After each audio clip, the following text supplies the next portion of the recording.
আজকে আপনাদেরকে দেখাবো একটা কামিজে কিভাবে কট পাইপিং করতে হয়। খুব সহজে কট পাইপিং করার নিয়ম। অবশ্যই আপনারা ফুল ভিডিওটা দেখবেন, কেটে কেটে দেখবেন না, কারণ আমরা দাফে দাফে আপনাদেরকে দেখাবো যাতে আপনারা সবাই শিখতে পারেন এবং আপনারা নিজেরা নিজেদের ড্রেসটা করতে পারেন, বাইরের অর্ডার করতে পারেন। আমাদের চ্যানেলে আপনারা কামিজের কাটিং থেকে শুরু করে সব ধরনের ভিডিও পেয়ে যাবেন।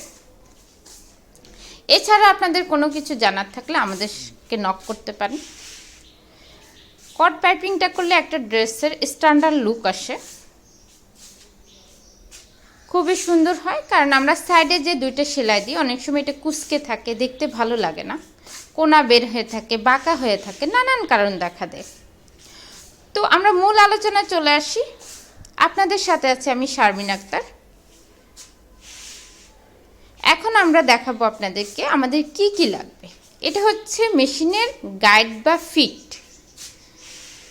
একটা স্ক্রুড্রাইভার, কট সুতা, কাপড়টা হচ্ছে আমাদের সালোয়ারের যে এক্সট্রা অংশ সেটা আমরা ব্যবহার করছি কামিজে, মেজারমেন্ট টেপ, টেলার চক এবং কাঁচি। তো এখন আমরা মেজারমেন্ট করে নেব। লম্বা আপনার কামিজের যেটুকু ফাড়া সেটুকু আপনি মাপ দিয়ে লম্বা নিয়ে নেবেন।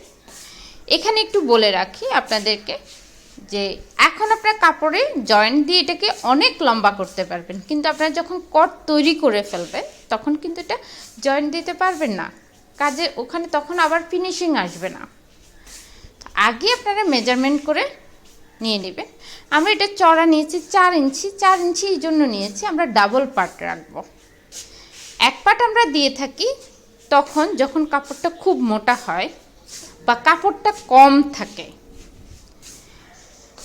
তো এখন আমার যেহেতু এখানে কাপড়ে জয়েন্ট দিতে হবে, আমি এখানে জয়েন্ট দিয়ে নিচ্ছি, এটাকে লম্বা করতে হবে। তো জয়েন্ট যেখানে দিয়েছি এখানে একটু নখ দিয়ে ফিনিশিং করে দিচ্ছি যাতে এখানে মোটা হয়ে না থাকে। এখন আমরা মেশিনের গাইডটা চেঞ্জ করে সিঙ্গেল ডান পাশের যে গাইডটা এটা ব্যবহার করছি। কাপড়টাকে আমরা 2 ভাঁজ করে নিচ্ছি।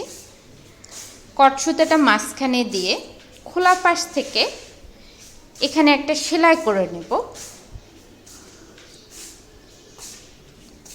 যেহেতু এখানে কট সুতাটা থাকবে এই জন্য আমাদের সিঙ্গেল ফিটটা ব্যবহার করতে হবে। এই ফিটগুলো আপনারা আমাদের কাছেও পাবেন, বাইরে যে কোনো সুতা বুতামের দোকান থাকে, লেস ফিতা এগুলো বিক্রি হয়, এ ধরনের দোকানও আপনারা পেতে পারেন, আমাদের কাছেও পেতে পারেন। কামিজটা আমাদের পুরোপুরি রেডি করা, শুধু আমাদের সাইড পাড়ার অংশটা আমরা একটু আয়রন করে ভাঁজ ফেলে দিচ্ছি কাজের কোয়ালিটি এবং ফিনিশিংয়ের জন্য। এখানে আমরা 1/2 ইঞ্চি রেখে বাড়তি কাপড়টা কেটে ফেলে দিব। তো আমাদের কাটিং প্রায় শেষ। এখন আমরা চলে যাব আবার মেশিনে।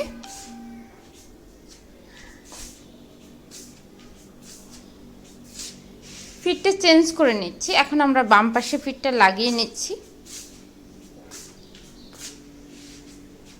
সাইড পাড়ার যে অংশটা, যেখান পর্যন্ত আপনার সাইড পাড়ার একটা সেলাই আসছে সেখান থেকে 1 থেকে 1.5 ইঞ্চি উপরে আপনি কটটা বসাবেন।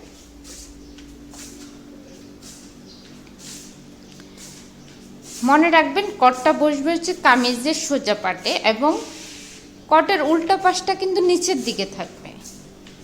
ব্যাক স্টিচ দিয়ে সুন্দর করে কটের গায়ের সাথে ঘেঁষে সেলাই দেবেন যাতে এটা লুজ না হয়। এটার জন্য একটু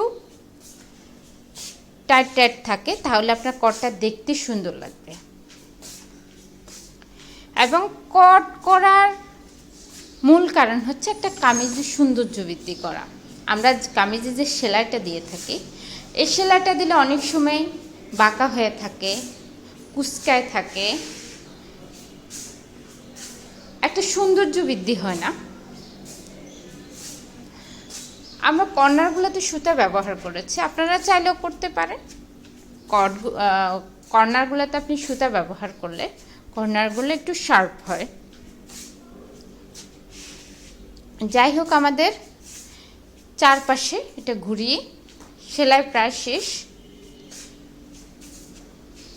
এ পাকে একটু বলে দিই, আমাদের চ্যানেলটা অবশ্যই সাবস্ক্রাইব করবেন, লাইক শেয়ার করবেন, বেল আইকনটা ক্লিক করে রাখবেন। আমাদের ভিডিও অন্যান্য আরও অনেক ভিডিও আছে, যারা বিগিনার আছেন তারা আমাদের কামিজ কাটিং, কামিজ সুইং, অনেকগুলা ভিডিও আছে আমাদের, তো আপনারা দেখে নেবেন। এছাড়া এর বাইরেও যদি আপনাদের কোনো কিছু জানার থাকে আমাদেরকে নক দিতে পারেন, কমেন্টস করতে পারেন। আমাদের ফেসবুক আইডির লিঙ্ক দিয়ে থাকবো, ইনস্টাগ্রাম, টিকটক সবই পাবেন। আপনারা আমাদের সাথে যোগাযোগ করবেন। আপনারা দেখতে পাচ্ছেন খুব সুন্দর হয়েছে।